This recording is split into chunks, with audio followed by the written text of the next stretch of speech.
Do you ever get that feeling like something's wrong before you even know why? I was 17 when this happened. This was back in 2018, just before summer break. My name's Eli, and I've been delivering food through a little app called Dash now. It was kind of like Uber Eats, just not as popular back then. I only signed up because I wanted gas money and hated asking my mom for help. At first, I was super lazy about it. Signed up in April, didn't actually do my first delivery till May. But once I got over that hump, I started doing a few runs every evening after school, and honestly, it wasn't bad. Easy money, barely had to talk to anyone. A couple of months in, I quit my job bagging groceries at Oakmart and started dashing almost every day. After school, weekends, whenever I had a few hours to kill. Some nights I'd even go late, especially during holidays. That's when the orders really piled up. One night in early July, I remember it clearly. It was the Saturday of 4th of July weekend. I decided to do a late shift. Real late. Like 8 p.m. till almost 2 in the morning. It was a warm night, a little foggy, and I had my windows down most of the time. Most of my deliveries were to fast food places along Route 83. Wendy's, Taco Bell, and of course that one McDonald's that never closed. By the time it was 2 a.m., I was beat and about ready to call it. But then a last-minute order popped up. It was a decent payout, something like $14, and it was from the same McDonald's I'd just left. I figured one more wouldn't hurt. The delivery address was weird. Not a house. Not an apartment. It was something called Fulton Supply Depot. Sounded like a warehouse or factory. The notes on the order said, use side door. Drop off at front desk. Do not knock. Already had me raising an eyebrow. But hey, sometimes people worked late shifts, right? I figured they just didn't want to disturb the night crew or something. I pulled off the main road and followed my GPS down a bumpy, cracked street called Westbrook Road. This was one of those back roads nobody fixed. Streetlights were far apart. The trees were thick and everything felt off. Quiet in that way where your ears start to ring. Eventually, I pulled into this massive parking lot behind a chain-link fence. There were maybe 2 or 3 semi-trucks parked way off in the distance, but no other cars. The warehouse itself looked ancient. Just a giant gray block of concrete with old red paint peeling off the metal siding. A few broken windows way up top and one rusty door on the side. I double-checked the order. Fulton Supply Depot. Yep, that was it. I drove around to the side entrance. The door there was one of those heavy industrial metal types with a small square window. I parked, engine running, and looked through the glass. Couldn't see much. Just a dark little room with a flickering light. My headlights were bouncing off the window, making it almost impossible to see inside. So I got out, food bag in hand, and opened the door.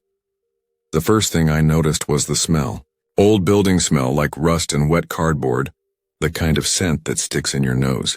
The room was tiny, maybe 6 feet by 6, and lit by a single yellow safety bulb hanging in the corner, barely brighter than a nightlight.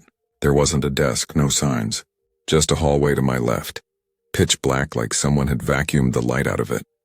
Now I've done late-night drop-offs at hospitals and office buildings. It's normal for places to keep lights off at night to save power, but this was different. I couldn't even see the end of the hallway. It just disappeared into shadow. I stepped forward a bit, thinking maybe the front desk was just around the corner. Nope. Just more darkness. Then it hit me.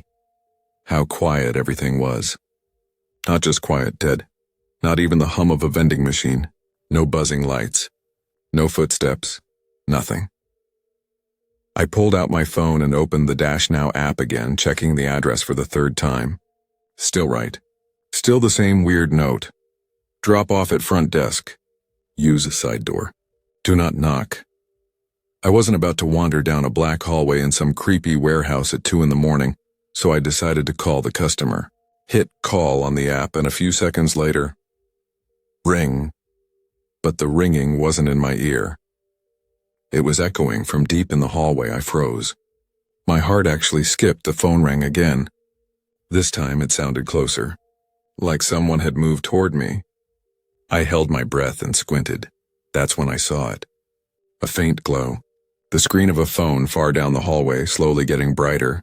I've got your order here, I said, my voice cracking a little. I'm just gonna leave it by the door. I set the bag down gently on the floor and started backing up. That's when he stepped into view.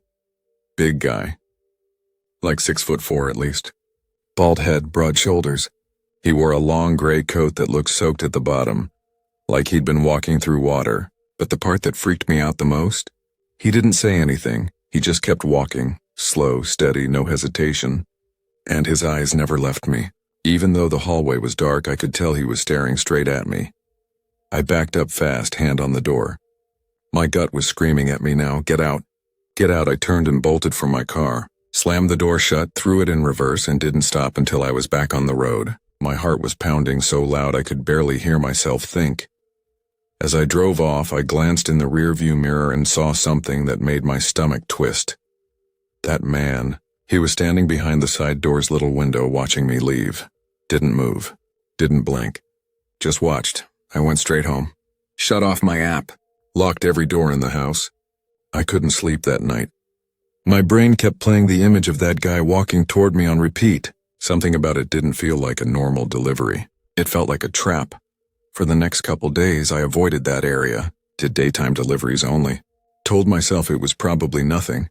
Just some weird late-night worker who didn't know how creepy he came off. But then on Monday night, I got a call. Unknown number. I answered anyway. Hi, is this Elijah Mathers? A voice said. This is Officer Truman with the Norwood Police Department. We'd like to ask you a few questions. My stomach dropped. They asked if I had been at 1087 Westbrook Road, Fulton Supply Depot, early Saturday morning. I said yes, that I was making a Dash Now delivery. They asked for proof, so I emailed them the receipt and delivery log. Then the officer told me why they were calling. Apparently, the warehouse had been closed for the entire holiday weekend. No one was supposed to be working. When the staff returned Monday morning, they found a Dash Now bag sitting in the middle of the main hallway. Untouched. Worse than that, the building had been broken into. The security footage, grainy as it was, showed my car pulling in, me walking to the door, and then nothing. No one ever exited. No employee was on the schedule. No legit order was placed through any of the warehouse's accounts. Whoever was there had made a fake Dash Now account, broken into the warehouse and ordered food just to lure someone in, and they didn't even take the food. Police swept the building, found no one. But something was off. Tools had been moved. A maintenance panel had been forced open. Wiring was tampered with. Mr. Mathers, the officer said, we believe whoever was there wasn't looking for food. They were expecting you. I didn't know what to say. I still don't. To this day, I don't know who that man was. I don't know what he wanted. But I can't help thinking about how close I came to walking into that hallway. Just a few more steps, and maybe I never would have walked back out. Now, every time I drive past an old warehouse or see one of those glowing phone screens in the dark, I remember that night, and I don't deliver past midnight anymore. Let me tell you about the weirdest night of my life. This happened back in the fall of 1997, when I was 17 and working part-time for a little diner on the edge of our town, Hollow Creek. The place was called Murphy's Grill, and it was owned by my mom's old high school friend, Sandra. I didn't love the job, but it paid, and I mostly just did deliveries or cleaned up after the dinner rush. Nothing fancy. What made it weird was that Sandra wasn't just my boss. She treated me like I was still a little kid. I'd known her since I was in diapers, so she never quite saw me as a real worker. Every time I messed something up, she'd sigh like I'd dropped a glass in her living room. Not her restaurant. But the real reason I took the job was because of her son, Lucas. He was a year older than me, and we used to be close until high school started and we drifted apart. I figured working together might help us reconnect or at least make the shifts a little less boring. Turns out Sandra had other plans. She made sure Lucas and I never worked the same day, ever. Like it was on purpose. So I spent a lot of lonely nights scrubbing tables and delivering burgers, just counting down until closing. Now the story I want to tell you happened during my last month at Murphy's. It was one of those cold, quiet October nights when the air smells like dying leaves and you can see your breath even before the sun sets. The evening had started off busy enough. I had a few quick deliveries around town. Hot sandwiches, fried pickles, the usual comfort food people ordered when the weather turned sour. But around 8:01 things died down hard. I ended up just standing by the counter, staring at the clock and pretending to wipe down already clean tables. Sandra hated when I had nothing to do. She'd get this pinched look on her face like the silence was my fault. I remember thinking, please don't give me some nonsense chore just to keep me busy. And then the phone rang. She answered it, murmured something, then glanced over at me with this weird expression. She nodded a few times and hung up. "Got one more for you," she said, already packing the order into a paper bag. I sighed. It was 8:30.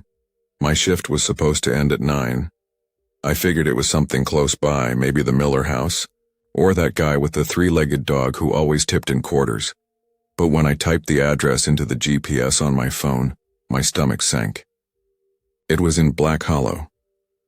Now, if you've never heard of Black Hollow, it's this isolated patch of countryside about 40 minutes from town. Just a couple of cracked roads, some forest, and a few scattered houses that probably should have been condemned a decade ago.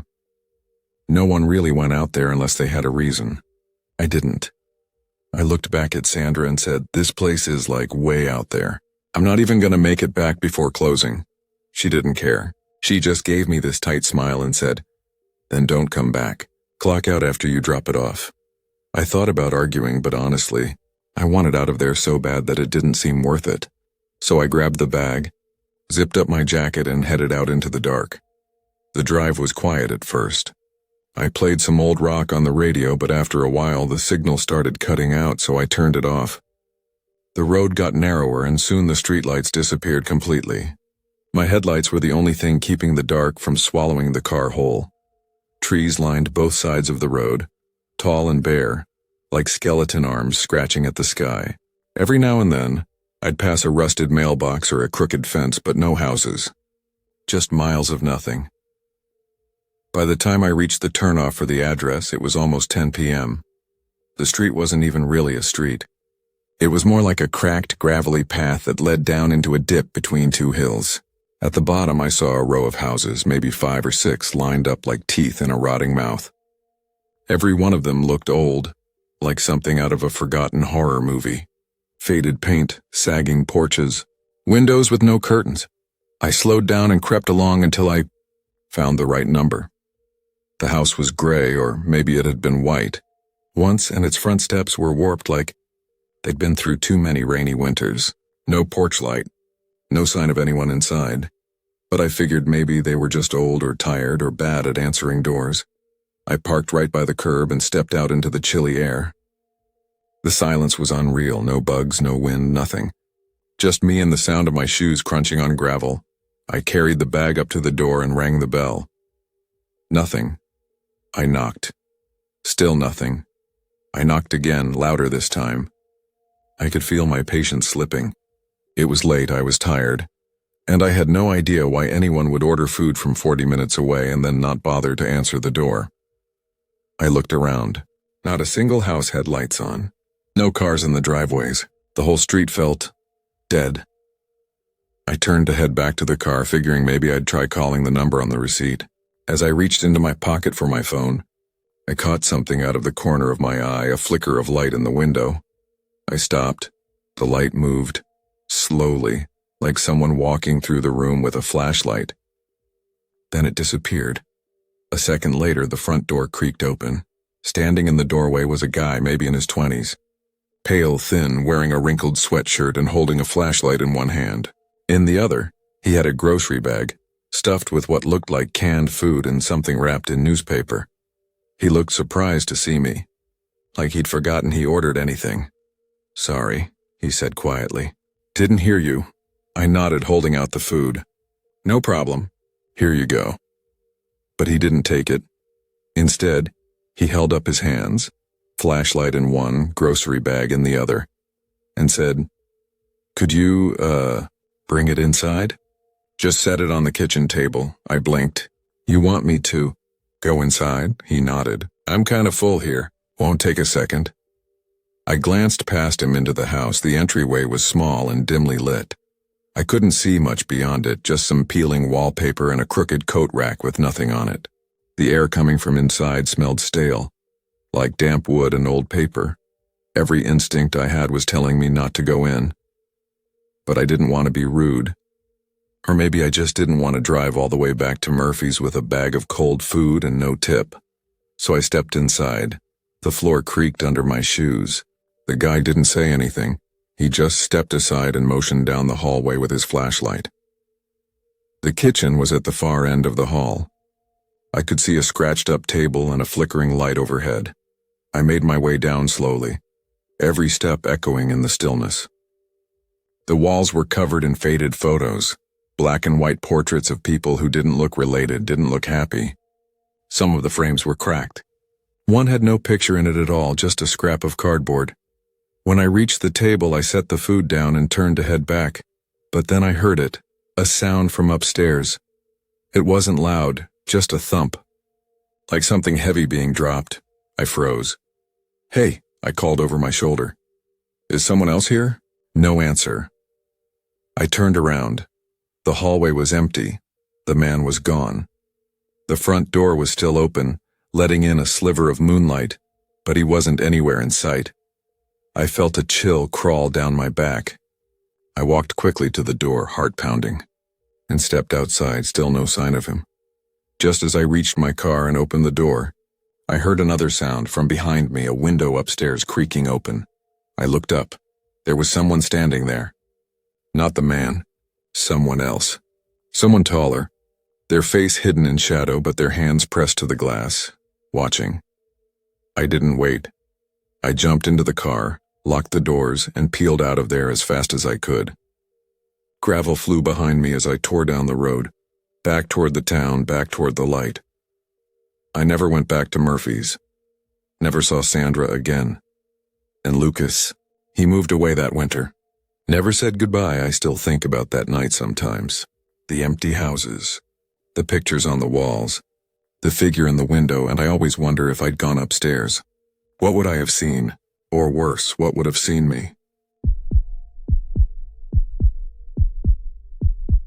This happened back in the fall of 2014, when I was 19 and working part-time delivering pizzas for a little place called Sal's Pizza Shack in a quiet Pennsylvania town called Elmridge. Sal's wasn't anything fancy, just your typical mom-and-pop pizza joint tucked between a laundromat and a closed-down video store.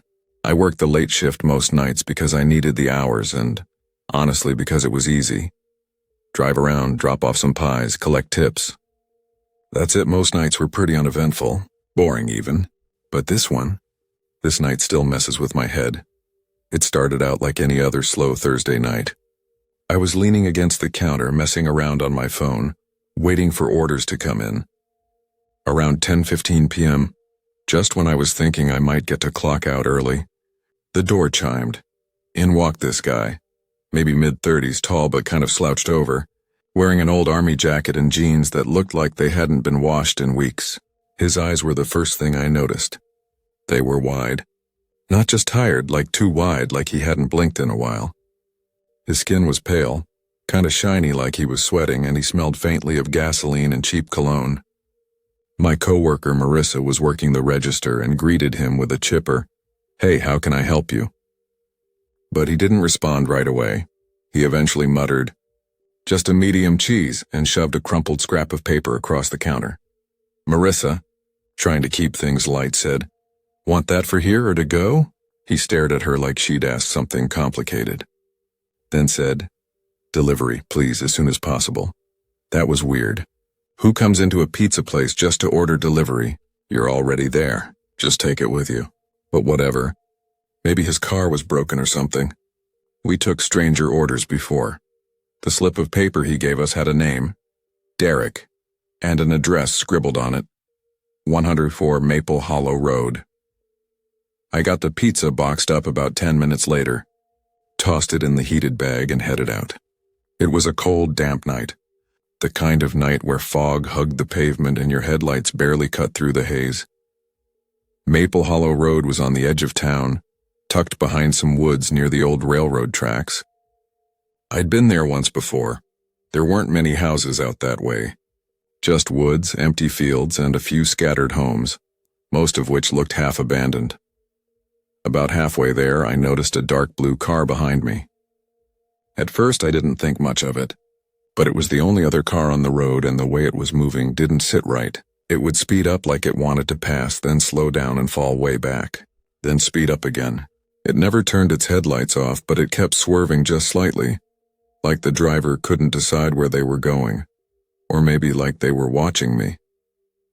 I started getting that tight feeling in my chest. You know the one, like your body knows something's wrong before your brain catches up.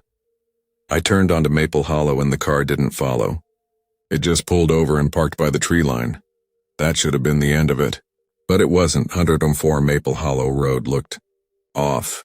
Not haunted house level spooky, just abandoned. The windows were dark and the yard was overgrown. The porch light was off. No pumpkins, no welcome mat, no sign of life. Still, the mailbox had the number on it and I double-checked the address. This was the place. I walked up the creaking wooden steps and knocked. The air smelled like damp leaves and something else. Something faint and sharp like bleach or mold. I knocked again.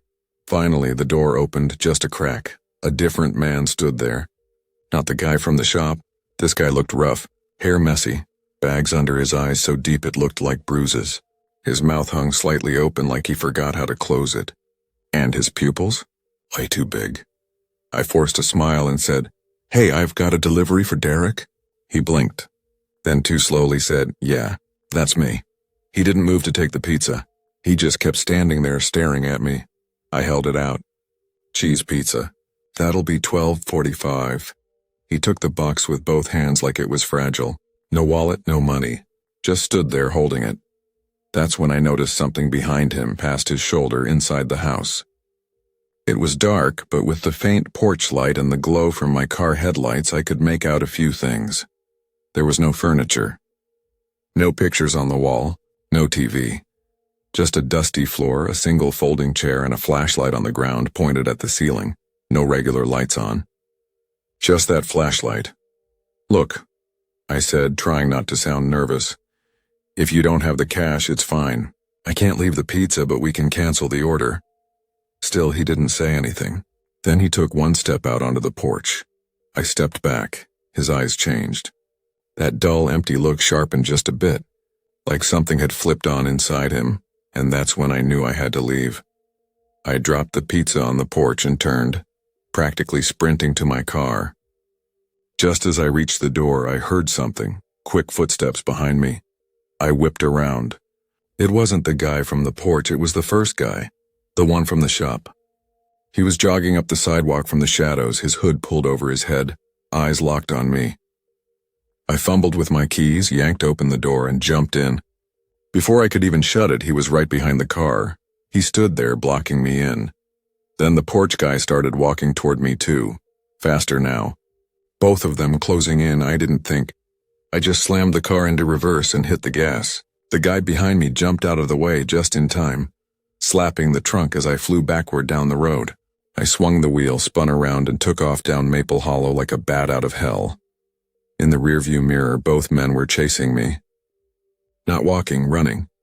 And fast. I didn't stop until I was back on Main Street, parked outside a 24-hour gas station, hands shaking so bad I could barely hold my phone. I called the cops. Turns out, those two guys weren't strangers to the police. Derek and Travis, yeah, they used fake names sometimes, were known in a few towns over. They'd pulled something similar before, luring food delivery drivers to isolated homes. In one case, they jumped a guy in a parking lot, beat him up, and took his car. Another driver had been tied up in a basement for almost 2 hours before managing to escape through a laundry chute. This time, the cops got lucky. They caught them that same night hiding in the woods near Maple Hollow.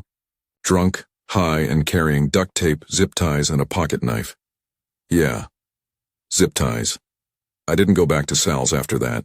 Told Sal I quit the next morning. He understood. Marissa even brought me cookies a few days later and said I was lucky. I think about that night a lot. What if I had stepped inside the house?